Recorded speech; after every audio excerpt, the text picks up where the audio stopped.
मोदी सरकार ने हिंदुस्तान के नौजवानों पर हमला बोल रखा है। आप मुझे बताइए, हमारे देश के आदरणीय प्रधानमंत्री मोदी जी अपने आप को माता पिता की स्थिति में डालकर क्यों नहीं सोच रहे? क्या कारण है कि बच्चों को कील गड़ी लाठियां मारी, पैलेट गन उन पर चलाई, अश्रु गैस के गोले चलाए, बिहार में AK-47 की गोलियां चलवाई?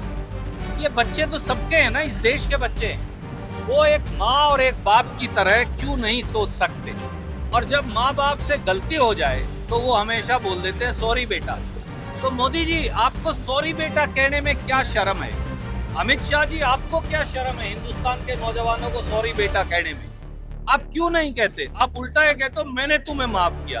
भैया, आप पिटवाओ, आप कुटवाओ, आप पैलेट गन चलाओ, आप AK-47 चलाओ, आप कीलगड़ी लाठियां चलवाओ और आप ही को मैंने माफ कर दिया। किस बात के लिए कर दिया भैया?